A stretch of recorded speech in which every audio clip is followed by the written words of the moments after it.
कितनी होती है। यहां तक सब लोग समझ गए। अब देखो, हमने इसके पहले वाली वीडियो में आपको क्या बताया है, हमने आपको फ्रेज फ्रेज तक का जो है चीजें हम आपको समझा दी हैं कि फ्रेज क्या चीज होता है, कैसे काम करता है। तो देखो, सबके शार्ट फॉर्म दिए हैं। एनपी का मतलब होता है नाउन फ्रेज, एडीजेपी का मतलब होता है एडजेक्टिव फ्रेज, एडीवीपी का मतलब होता है एडवर्ब फ्रेज, वीपी इसका मतलब होता है वर्ब फ्रेज। बात समझ रहे हैं। टीपी का मतलब होता है प्रीपोजिशनल फ्रेज, जीपी का मतलब होता है जेनेटिव फ्रेज। जेनेटिव फ्रेज इसको जो है आप पजेसिव फ्रेज भी बोल सकते हैं, लेकिन पजेसिव फ्रेज बोला नहीं जाता है, समझने के लिए सिर्फ हमने आपको बताया है। तो ये आपके 6 टाइप के आपके फ्रेज हैं। फिर उसके बाद जो है फ्रेज से छोटी चीज क्या होती है, वर्ड होती है। वर्ड का हमने 2 टाइप से, वर्ड के जो है मॉडर्न क्लासिफिकेशन में आप जाएंगे तो 2 भागों में बांट सकते हो, ओपन वर्ड क्लास और क्लोज वर्ड क्लास। ट्रेडिशनल अगर जो क्लासिफिकेशन में जाएंगे तो वर्ड को उन्होंने कितने भागों में बांटा है, 8 भागों में बांटा है। पार्ट्स ऑफ स्पीच के नाम से वहां पे जो है वो चीज बटी है, समझ रहे हैं। तो मॉडर्न क्लासिफिकेशन में वर्ड को कितने भागों में बांटा गया है, 2 भागों में। एक ओपन क्लास के वर्ड होते हैं, दूसरे आपके क्लोज क्लास के होते हैं। फिर उसके बाद जो है आपका ट्रेडिशनल में जाएंगे तो ट्रेडिशनल वालों ने वर्ड को 8 कैटेगरी में बांटा है। 8 कैटेगरी क्या है, उन्हीं को आप पार्ट्स ऑफ स्पीच के नाम से जानते हो, जैसे नाउन है, प्रोनाउन है, फिर उसके बाद आपका एडजेक्टिव है, वर्ब है, एडवर्ब है, प्रीपोजिशन, कंजंक्शन, इंटरजेक्शन, ये सब 8 8 जो है उसके शब्द उन्होंने बनाए हैं। तो अब यहां से आपको हम ओपन क्लास कहने का मतलब मॉडर्न क्लासिफिकेशन भी बता रहे हैं, क्लोज क्लासिफ वो सॉरी ट्रेडिशनल क्लासिफिकेशन भी हम आपको समझा रहे हैं। तो ट्रेडिशनल क्लासिफिकेशन में कोई चीज नहीं है, नाउन प्रोनाउन वर्ब इन सब चीजों से आप पहले से अवेयर हैं, इसमें आपको ज्यादा बताने की जरूरत नहीं है, आप फंसोगे यहाँ पे। जैसे ओपन में किसको रखेंगे, क्लोज में किसको रखेंगे, तो ओपन में वो शब्द आप रखेंगे, वो पार्ट्स ऑफ स्पीच आप उठा के डाल देते हैं कि जिनकी संख्या दिनों दिन बढ़ रही है। जैसे नाउन की बढ़ रही है, एडजेक्टिव की बढ़ रही है, वर्ब की बढ़ रही है, जब वर्ब बढ़ेगा तो एडवर्ब बढ़ेगा, समझ रहे हैं, इतनी की बढ़ेगी। और कुछ चीजों की होती है जो बढ़, कुछ चीजों की नहीं बढ़ रही है। जैसे आपका जो है डिटरमिनर, डिटरमिनर की संख्या नहीं बढ़, तो डिटरमिनर के अंतर्गत आपका क्या आएगा, आर्टिकल आएगा। अच्छा, आप बताओ कि डिटरमिनर इनमें से कोई क्या चीज होती है, हा? आप कोई बताएंगे कि डिटरमिनर क्या होता है।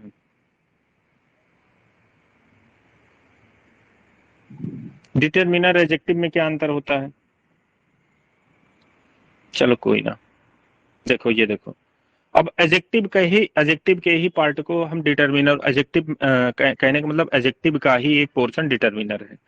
तो जो ट्रेडिशनल ग्रामेरियन थे, मतलब पुराने वाले 1950 के पहले वाले, उन्होंने क्या वर्ड इजाद किया था, एडजेक्टिव। तो अब एडजेक्टिव में मॉडर्न वालों ने क्या किया कि एडजेक्टिव में 4 चीज की क्वालिटी होती है। एडजेक्टिव आपका डिस्क्राइब करता है, एडजेक्टिव आपका पॉइंट आउट करता है, एडजेक्टिव आपका नंबर बताता है, एडजेक्टिव आपका मात्रा बताता है, किसका, नाउन का। तो अब जो मॉडर्न वालों ने क्या बोला कि हम एडजेक्टिव सिर्फ उन्हीं को मानेंगे जो डिस्क्राइब करेगा, जो डिस्क्राइब करेगा उसी को मॉडर्न वाले एडजेक्टिव मानते हैं।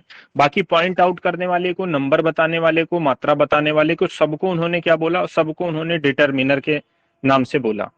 तो अब आपके सामने एक चीज ये निकल के आती है कि एडजेक्टिव बड़ी चीज है, अम्ब्रेला टर्म है। इसके अंदर क्या, इसके अंदर क्या है, डिटरमिनर। इसके अंदर छोटी चीज क्या है, डिटरमिनर। अब डिटरमिनर के भी कई पार्ट होते हैं। जैसे डिटरमिनर के अंतर्गत क्या आएगा, आपका आर्टिकल आता है, ए एंड द। फिर उसके डिटरमिनर के अंदर अंदर आपको क्या मिलेगा, पजेसिव एडजेक्टिव भी आपको मिलेंगे, जैसे हिज हुआ, माई हुआ, ये सब डिटरमिनर के ही पार्ट हैं। और डिटरमिनर में क्या चीज आती है, जितने भी आपके नॉन ग्रेडेबल एडजेक्टिव हैं, ज्यादातर, जैसे कुछ नॉन जो है ग्रेडेबल जो एडजेक्टिव है, सॉरी नॉन ग्रेडेबल एडजेक्टिव है, नॉन ग्रेडेबल जिनकी 3 डिग्री नहीं बन सकती है, समझ रहे हैं।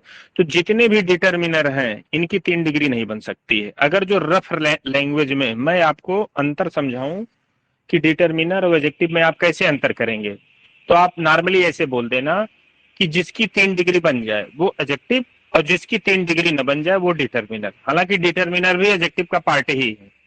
अब जैसे गुड, गुड बेटर बेस्ट, इसके 3 डिग्री बन गई, अब दा भी एडजेक्टिव का काम करता है, क्योंकि नाउन के पहले आएगा, तो नाउन के पहले आएगा, नाउन के बारे में बता रहा है, तो काम ये एडजेक्टिव का कर रहा है। अब एडजेक्टिव के भी कई प्रकार होते हैं, जैसे डिटरमिनर आपका हो गया, डिटरमिनर के बाद आर्टिकल, आर्टिकल का जो है एक उसका सब पार्ट हो गया, मतलब आर्टिकल का इक्विवेलेंट एक हो जाता है आपका पजेसिव एडजेक्टिव, समझ रहे हैं। तो ये सब भी एडजेक्टिव, मतलब इनको आप एडजेक्टिव बोल सकते हो। तो जैसे हिज, इसकी 3 डिग्री बनाओ, नहीं बनेगा। द, इसकी 3 डिग्री बनाओ, नहीं बनेगा। लेकिन गुड की 3 डिग्री बन जा रही है। तो गुड आपका एडजेक्टिव में, मतलब मॉडर्न वालों ने क्या किया कि गुड को उठा के एडजेक्टिव में डाल दिया, द को इन्होंने डिटरमिनर नाम दे दिया, हिज को डिटरमिनर का नाम दे दिया। अब जैसे हमने कहा सम बॉयज, हमने लिखा, रुक जाइएगा काफी गंदा हो चुका है। जैसे एक हमने शब्द लिखा सम बॉयज, सम बॉयज। अब इसमें देखो बॉयज तुम्हारा नाउन और इसके पहले ये सम आया, तो ये सम क्या काम कर रहा है, एडजेक्टिव का काम कर रहा है। ये एडजेक्टिव आंसर मैंने किसके अकॉर्डिंग टू दिया, ट्रेडिशनल ग्रामेरियन के अकॉर्डिंग टू दिया। अब मॉडर्न ने इसी को बोला डिटरमिनर, मॉडर्न ग्रामेरियन ने इसी को बोला डिटरमिनर। तो अब डिटरमिनर और एडजेक्टिव में आप सोचोगे अंतर क्या होगा, तो एडजेक्टिव की 3 डिग्री बन जाती है, जैसे गुड, बेटर, बेस्ट। अब इनकी 3 डिग्री बनाओ, सम की 3 डिग्री बनेगी, नहीं बनेगी, समझ रहे हैं। तो मॉडर्न वालों का छांटने का सिंपल सा तरीका यही था। लेकिन कुछ ऐसे भी एडजेक्टिव होते हैं जिनकी 3 डिग्री नहीं बनती है, लेकिन फिर भी आप उनको जो है उनको आप डिटरमिनर नहीं बोलते हो। कुछ ऐसे भी एडजेक्टिव हैं, लेकिन 90% केस में, ये हमने आपको रफ नॉलेज दिया है, 90% केस में जितने भी नॉन ग्रेडेबल एडजेक्टिव हैं वो डिटरमिनर हो जाते हैं। अब वो कुछ हम जो अपवाद हैं उनको हम भी बता दें।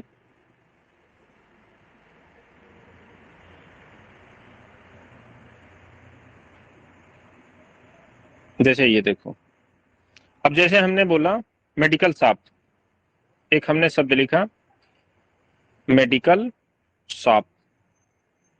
ये शॉप क्या है, नाउन। मेडिकल क्या है, इस शॉप के पहले आया। ये नियमता जो है ट्रेडिशनल ग्रामर के अकॉर्डिंग टू क्या है, एडजेक्टिव है, ठीक। अब मॉडर्न वालों ने, अब आप बताओ कि इसको क्या माना इन्होंने, एडजेक्टिव माना है कि जो है डिटरमिनर माना है। तो अभी तक ऊपर जो हमने आपको फार्मूला बताया था, तो उसके अकॉर्डिंग टू भाई मेडिकल, तो मेडिकल, मोर मेडिकल, मोस्ट मेडिकल, ऐसा तो बनता नहीं है। तो आप बोलोगे डिटरमिनर, तो लेकिन ये डिटरमिनर नहीं है। तो इसीलिए हमने बताया कि 90% केसेस में वो ट्रिक काम करती है। तो डिटरमिनर लिमिटेड है, उनको आप अगर जो डिटरमिनर जानना हो तो डिटरमिनर को आप याद कर सकते हो। तो डिटरमिनर में तुम्हारा क्या है, आर्टिकल है। डिटरमिनर में तुम्हारा क्या है, पॉजेसिव एडजेक्टिव है। डिटरमिनर में तुम्हारा क्या है, क्वांटिफायर्स है। क्वांटिफायर्स वो चीज होती है जो नंबर बताती है और संख्या भी बताती है, समझ रहे हैं। या ऐसा भी हो सकता है कि या नंबर बताए या सिर्फ संख्या बताए। तो जो चीज ये करती है उनको क्वांटिफायर्स बोलते हैं। अब इनकी संख्या लिमिटेड है, अनलिमिटेड ये नहीं है, समझ रहे हैं। तो डिटरमिनर ये क्लोज क्लास का जो है शब्द है, आप इसको याद कर सकते हो, ये ज्यादा नहीं। फिर उसके बाद आपका क्लोज क्लास में क्या आ जाएगा,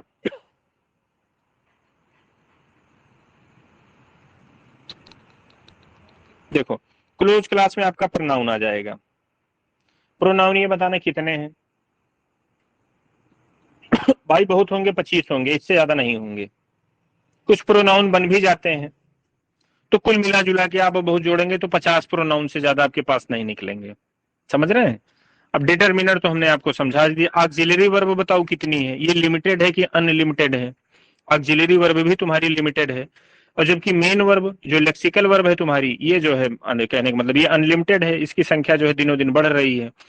तो ये इन्होंने जो है इसको ओपन में डाल रखा है, समझे नहीं। जैसे प्रीपोजिशन, प्रीपोजिशन बहुत मैक्सिमम होगा, हमको लग रहा है 150 से ज्यादा नहीं होंगे, 150 में पूरा सब सिमट जाएगा, मैक्सिमम 150 शब्द, इससे ज्यादा प्रीपोजिशन नहीं है। यही हाल कंजंक्शन का है, कंजंक्शन हद से हद हमको लग रहा है 125-30, इससे ज्यादा जो है कंजंक्शन नहीं है। फिर इंटरजेक्शन, इंटरजेक्शन भी ज्यादा नहीं है, इसको भी आप इन्हीं में डाला है। फिर इन्यूमरेटर पार्टिकल, ये भी जो है ज्यादा नहीं है, समझ रहे हैं। तो ये जो जितने इधर क्लोज क्लास में दिए गए हैं इनकी संख्या लिमिटेड होती है। ऊपर वाले ये दिनों दिन बढ़ते जा रहे हैं, नीचे वाले ये लिमिटेड है। तो अब ये नीचे वाले के, अब ये इन्होंने बंटवारा ऐसा क्यों किया, बंटवारा इसलिए ऐसा किया कि जैसे प्रोनाउन, प्रोनाउन आपको कहीं दिख गया, तो आप कहेंगे ये किसी न किसी नाउन के बदले आया है। ये लैंडमार्क का काम करते हैं क्लोज क्लास वाले। अब जैसे डिटर्मिनर, तुमको कहीं डिटर्मिनर मिल गया, जैसे दा कहीं लगा हुआ मिल गया, तो पक्का है उसके आगे जो होगा वो नाउन ही होगा, नाउन आएगा। या एक शब्द नहीं, दो शब्द बाद आएगा, लेकिन आएगा नाउन पक्का है, एक नाउन जो है जरूर आएगा। तो डिटर्मिनर देख के आप भविष्यवाणी कर सकते हो कि आगे नाउन होगा। प्रीपोजिशन देख के आप भविष्यवाणी कर सकते हैं आगे या तो नाउन होगा या तो प्रोनाउन होगा। समझ रहे हैं? कोऑर्डिनेटिंग, जैसे कंजंक्शन दो टाइप के होते हैं, कोऑर्डिनेटिंग कंजंक्शन। तो कोऑर्डिनेटिंग कंजंक्शन आपने देखा तो कोऑर्डिनेटिंग कंजंक्शन के पहले, जैसे कोऑर्डिनेटिंग कंजंक्शन क्या है, एंड है, तो एंड के इधर अगर जो नाउन, तो एंड के इधर भी नाउन, एंड के इधर एडजेक्टिव तो एंड के इधर भी एडजेक्टिव, एंड के इधर वर्ब तो एंड के इधर भी वर्ब। समझ रहे हैं? ये कोऑर्डिनेटिंग कंजंक्शन है। एंड के इधर अगर जो फ्रेज, तो एंड के बाद भी फ्रेज, इसके इधर क्लोज तो इसके इधर भी क्लोज। समझ रहे हैं? तो ये कोऑर्डिनेटिंग कंजंक्शन जो होते हैं ये बराबर चीजों को, इक्विवेलेंट चीजों को जोड़ते हैं। समझ रहे हैं? तो कंजंक्शन हमने देखा एंड, इधर हमको पता चला नाउन, तो हम आंख मूंद के बोल सकते हैं आगे वाला भी नाउन। बात समझ रहे हैं? तो ये जितने ये वाले हैं ये लैंडमार्क का काम कर रहे हैं। तो मॉडर्न वालों ने क्लासिफिकेशन ओपन क्लास और क्लोज क्लास इस आधार पे बांटा है, इसलिए बांटा है कि उन्होंने आपकी पढ़ाई को और आसान बनाया। और ये डिटरमिनर जो शब्द आप सुन रहे हैं ये मॉडर्न कॉन्सेप्ट का शब्द है, ये ट्रेडिशनल ग्रामर में इसका जो है जिक्र नहीं किया गया है। जब आप अपनी रेन मार्टिन बुक खोलना, उसमें एडजेक्टिव वाले चैप्टर में आप जाएंगे तो उसमें आप देखेंगे कि ये डिटरमिनर का जिक्र वहां पे किया गया है, उसमें मॉडर्न का कोटेशन दिया गया है। आपको दिया जाएगा कि कुछ सब मॉडर्न ग्रामेरियंस हैं जो इसको एक नया पार्ट्स ऑफ स्पीच मानते हैं। कहने का मतलब पार्ट्स ऑफ स्पीच 8 की बजाय वो 9 मानना शुरू कर दिए हैं। फिर ऐसे बीच में कहने का मतलब 1950 से लेके 60 तक इनकी जो पार्ट्स ऑफ स्पीच की संख्या बढ़ती घटती रही। कोई ग्रामर उसको जो है 10 बना दिया, किसी ने 12 बना दिया, किसी ने 14 बना दिया। तो लास्ट में फिर कंक्लूजन ये निकला कि अब ये घटते बढ़ते रहेंगे, अब ये जो है ये चीज आप बंद कर दो, पार्ट्स ऑफ स्पीच आप नाम ही बंद कर दो। अब आप क्या शुरू करो, अब आप शुरू करो कि जो है वर्ड क्लास आप शुरू कर दीजिए। ओपन वाले हैं उनको अलग छांट के अलग कर दो, क्लोज वालों को अलग कर दो। ये चीज आपको समझ में आई कि सब सिर के ऊपर से जा रही है? तो सर एग्जाम में अगर आ गया 8 लगाएंगे 9 लगाएंगे? 8 एग्जाम में आप 8 लगाएंगे, क्योंकि आप ट्रेडिशनल ग्रामर की बुक में जब आप parts of speech rain Martin में खोल के देखेंगे तो वहां 8 ही लिखा है। ठीक, परीक्षा में आप ट्रेडिशनल ग्रामर को ज्यादा वरीयता देंगे, लेकिन कोई जरूरी नहीं कि प्रश्न सिर्फ आपका ट्रेडिशनल ग्रामर से ही आए। अब वो आपके जो है ऑप्शन के ऊपर निर्भर करता है। आपके ऑप्शन वो आपका बताएगा कि ऑप्शन में उसने जो है ट्रेडिशनल को वैल्यू दी है कि जो है उसने मॉडर्न को वैल्यू दी है। हालांकि उस टाइप के कुछ क्वेश्चन हम आपको ऑब्जेक्टिव क्वेश्चन दिखाएंगे, तो हम फिर पकड़ना भी आपको सिखाएंगे कि क्या करेगा। लेकिन अगर जो पूछेगा how many parts of speech, तो बताओ पार्ट्स ऑफ स्पीच ये डिवीजन किन लोगों ने किया है? ट्रेडिशनल ग्रामेरियन ने किया है कि मॉडर्न ग्रामेरियन ने किया है? ट्रेडिशनल। हाँ, तो शब्द का, वर्ड का जब डिवीजन की बात आई तो ट्रेडिशनल ने इसको, इस टॉपिक को क्या नाम दे दिया? Parts of speech. और मॉडर्न वालों ने क्या नाम दे दिया? Word class. समझ रहे हैं? तो अगर जो क्वेश्चन में पार्ट्स ऑफ स्पीच लिखा है कि पार्ट्स ऑफ स्पीच कितने हैं, तो आप आंसर कर दो 8। पूछा वर्ड क्लास कितने हैं, तो आंसर कर दो 2। ठीक है? तो ये तो हमने हिस्ट्री बताने के लिए बताया कि भाई जब ऑलरेडी पार्ट्स ऑफ स्पीच आपके पास था तो ये वर्ड क्लास क्यों आया। तो वो वर्ड क्लास आने का मैं रीजन बताया हूं कि 8 हुआ, 9 हुआ, फिर 10 हुआ, फिर 11, 12, ऐसे इसको बढ़ाते गए। लास्ट में जब एकदम हाच पाच की स्थिति बन गई तो क्या बंद करो सब ये गाना बजाना, अब 2 ही मानो। एक घटने बढ़ने, वो एक बढ़ने वाले, अब एक न बढ़ने वाले। ये चीज समझ में आ गई वर्ड क्लास आने का कारण।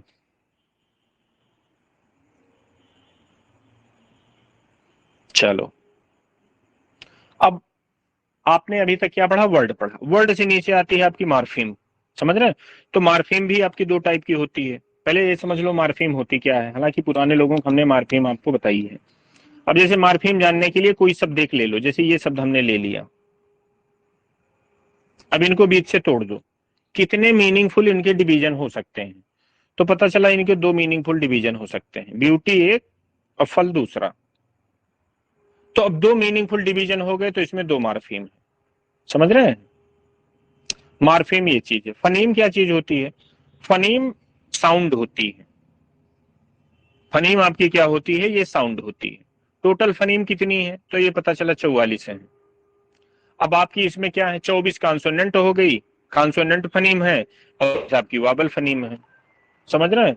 और वाबल में भी जो है मोनोथांग्स फिर जो है आ गए, डिप्थांग्स आ गए। मोनोथांग्स जो है एक 8 है, एक आपके जो है वो 12 है सारी।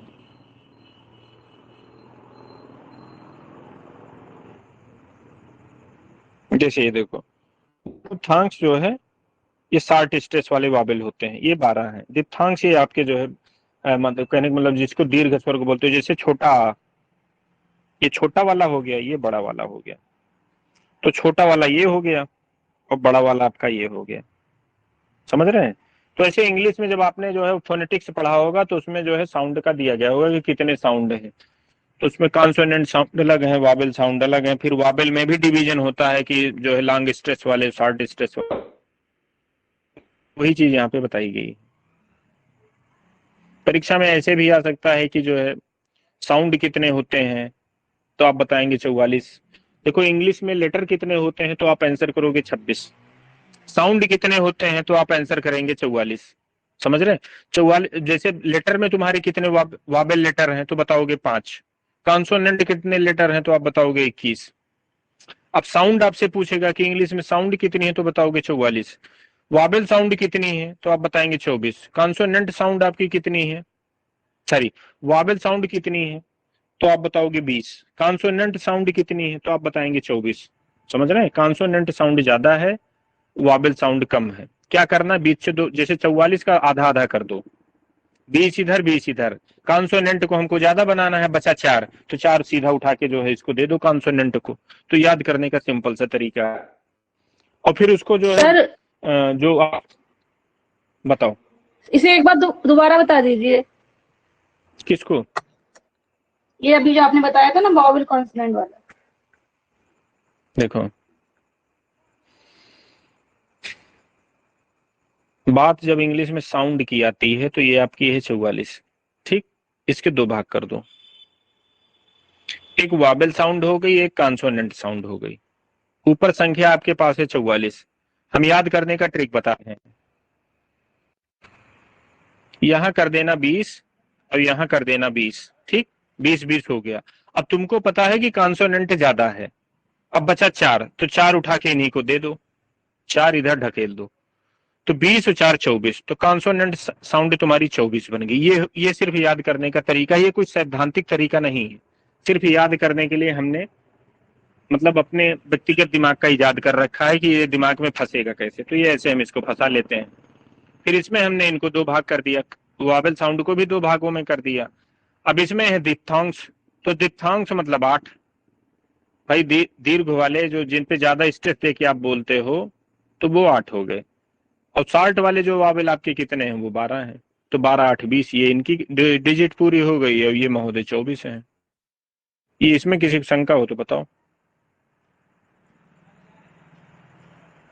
ओके सर, ठीक है।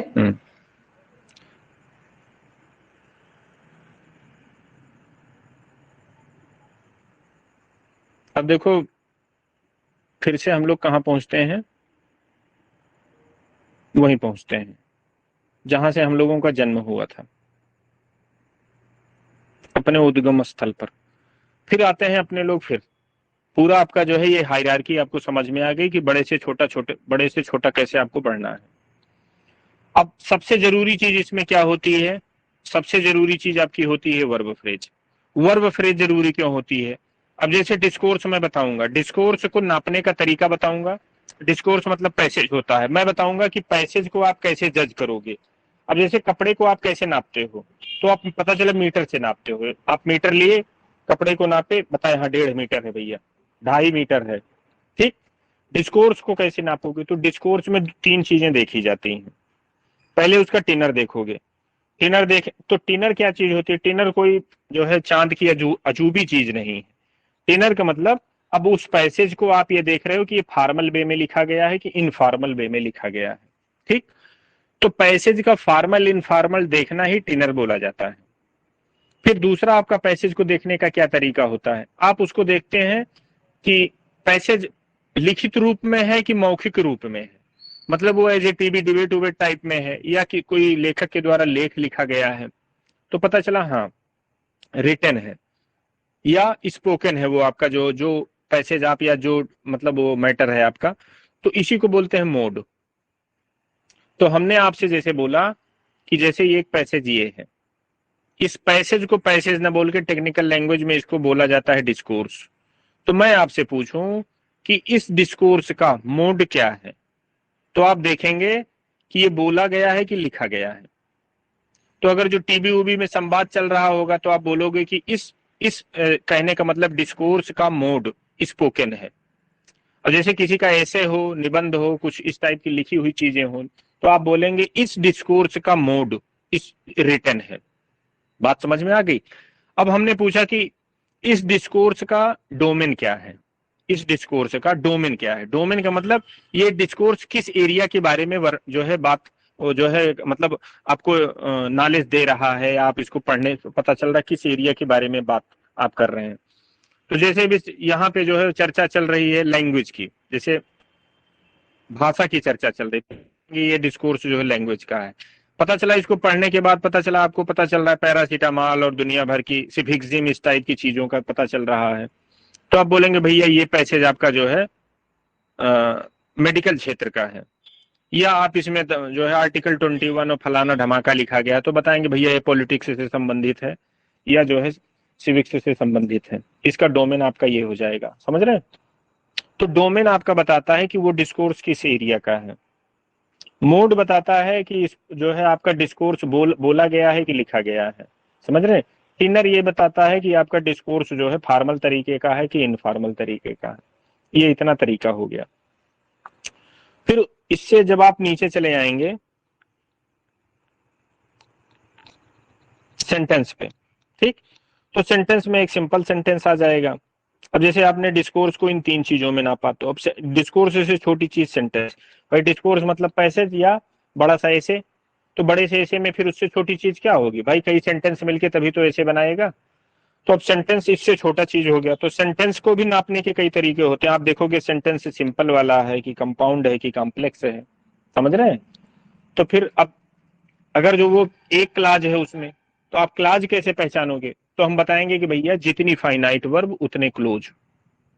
तो अब पूछोगे सर फाइनाइट वर्ब क्या होती है, तो फाइनाइट वर्ब बताने के लिए हमको यहां पे आना पड़ेगा। तो इसीलिए ये दुनिया कहानी। अब डायरेक्ट ये हम आपका परिचय कराए रहेंगे से, अब उसके बाद सीधे चर्चा भी, क्योंकि ये अब यहाँ जैसे अब यहाँ तक तो कोई दिक्कत नहीं थी। ये आप सेंटेंस तो आप भग के आओगे यहाँ, और जब तक ये नहीं पढ़ाया जाएगा ना आप सेंटेंस से समझ पाएंगे ना समझ पाएंगे।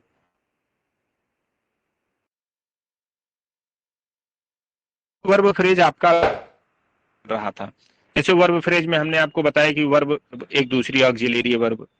फिर मेन वर्ब को कैसे पहचानोगे, तो आप ऐसे ऐसे पहचानेंगे। मेन वर्ब होगा तो उसके 5 जो है फॉर्म हो सकते हैं, ऑक्सिलरी वर्ब के 5 फॉर्म नहीं होते हैं, समझ रहे हैं। तो अब आओ अपने लोग पहुंचते हैं कहां पर, वर्ब फ्रेज पर पहुंचते हैं।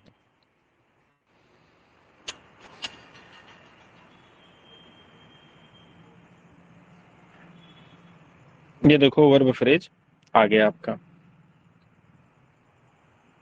अब जैसे वर्ब, वर्ब आपका जो है एक शब्द का भी हो सकता है। जैसे मैं एक सेंटेंस लिखूं, he is sorry it is my book, ठीक। अब इसमें वर्ब एक ये है, एक शब्द का है।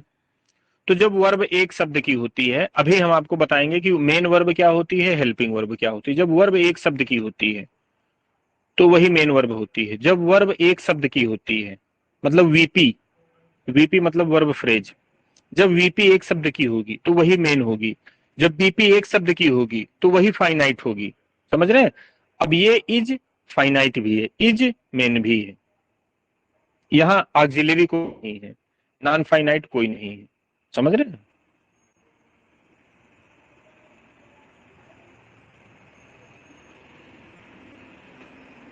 समझ में आ रहा है थोड़ा थोड़ा।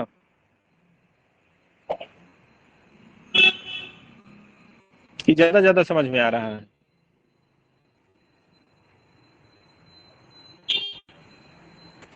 तो अब हम आपको क्या बताएंगे कि अब जैसे वर्ब में अब दो चीज आ गई, जैसे इज टीचिंग।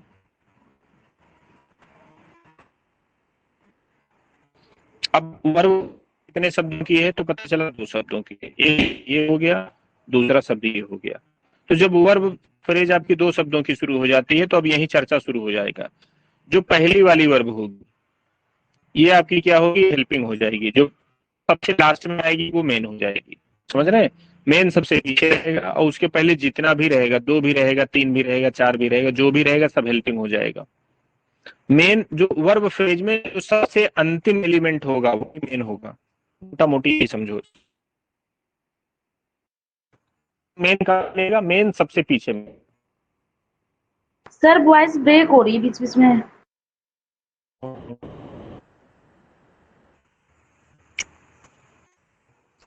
क्या रही है क्या? जी सर।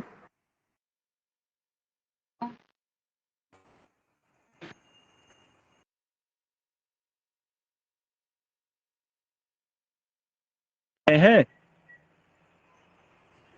हेलो, जी सर। सुन पा रहे हो आप हमको? आ जी रही आ सर। रही। बीच में एकदम गायब हो गई थी क्या? जी जी। तो इसका तो कोई निदान ढूंढना पड़ेगा। हालांकि जुलाई उलाई से अब आप ये मान के चलिएगा कि ये भी, और इसमें आपको जो है क्वालिटी और अच्छी मिलेगी, वॉइस ब्रेकिंग, ये सब सारी समस्या दूर हो जाएगी। समझ रहे हैं? तो अब इसके लिए क्या किया जाए? जो बीच का आपका छूटा है दोबारा से करूं कि वो आप समझ ही रहे हैं? खाली ये रिकॉर्डिंग के उद्देश्य से हमने इसको मतलब किया है।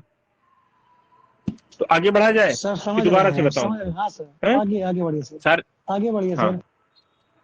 तो मेन वर्ब, हेल्पिंग वर्ब आप समझ गए। अब कुछ चीजें यहाँ हैं तो आपको मैं बताना चाहूंगा,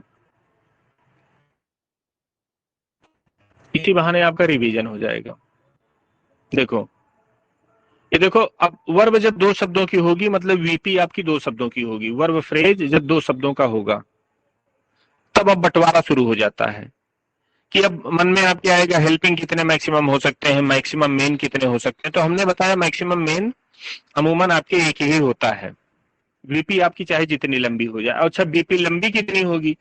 तो वर्ब फ्रेज 5 शब्दों से ज्यादा कभी उससे बड़ी नहीं हो सकती है। वर्ब फ्रेज बहुत बड़ी होगी तो 5 शब्दों की। तो 5 शब्दों में जो सबसे पीछे आएगा वो आपका क्या हो जाएगा? मेन हो जाएगा। और हेलो उसके पहले जितने, हाँ, सर। सर स्क्रीन तो शो नहीं हो रही है। अभी स्क्रीन आई। सबको नहीं शो हो रही? No sir. जी सर, हम भी नहीं हो रही है स्क्रीन शो। स्क्रीन नहीं शो हो रही है? नहीं सर। जी नो सर। सर। तो अरे आप लोगों को बताना चाहिए।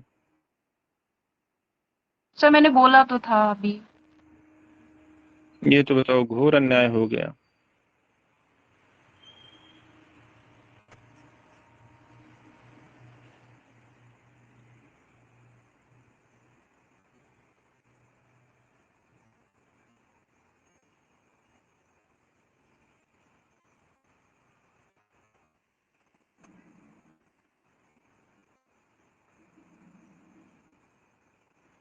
ये ड्रामा कितनी देर से चल रहा है न शो होने वाला?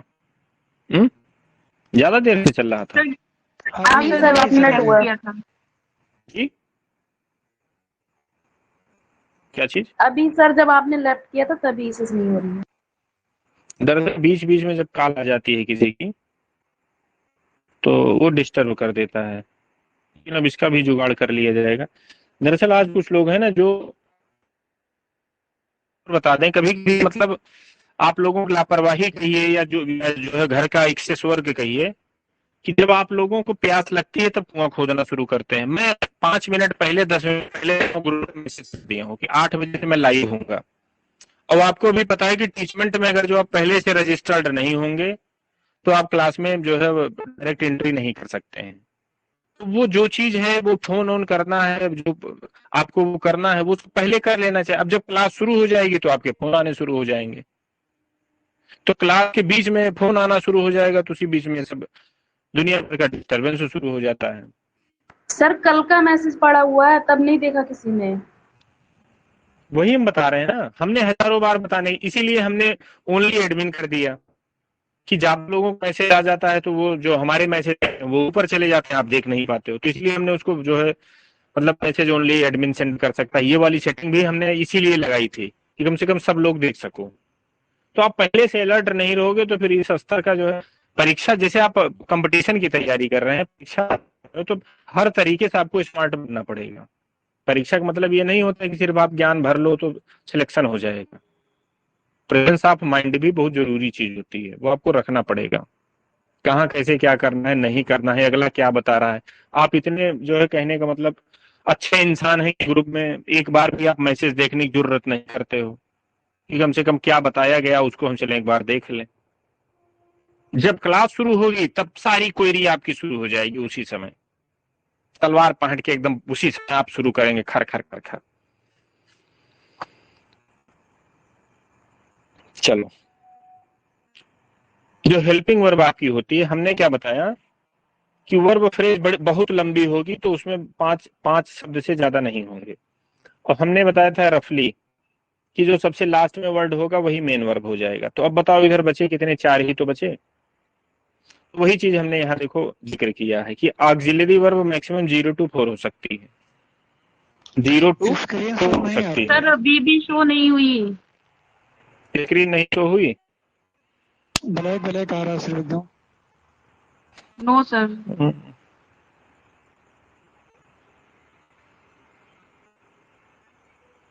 अब ऐसा करते हैं, अब आज इसको करते हैं बंद।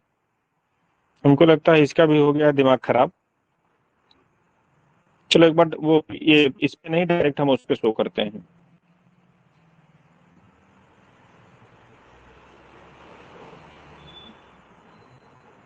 कभी कभी इसको भी बड़ी दुष्टई आ जाती है ना। ये अब शो हो रही है, नहीं विजिबिलिटी अच्छी है, नहीं स्क्रीन नहीं शो हो रही नहीं आ है। रहा है। चलो फिर आज इसको दोस्तों बंद करते हैं, क्योंकि अब इसके सर अलावा नेटवर्क हमारे पास इशू है दूसरा कोई, लगता है हाँ इसलिए। जो भी है अब इसके अलावा हमारे पास कोई चारा नहीं है। अब कहने का मतलब ऊपर वाला भी चाहता है कि अब आज क्लास आप लोगों की ना हो। तो हो सकता है कुछ लोगों को जो है अच्छे अच्छे आशीर्वाद लग गए हों, जो लोग एंट्री न ले पाए हों। ठीक है, और कोई क्वेरी हो तो आप बताओ, इसके अलावा कोई क्वेरी हो, जैसे ऑडियो चल रहा है इसमें कोई क्वेरी अगर जो किसी को कोई प्रॉब्लम हुई हो तो आप बताइए, ऑडियो से उसका सलूशन हो जाएगा। कोई चीज समझ में आई हो ना आई हो। सर वो इनोमिनेटर पार्टिकल वो क्या होता है? इनोमिनेटर पार्टिकल आपके नंबर्स होते हैं,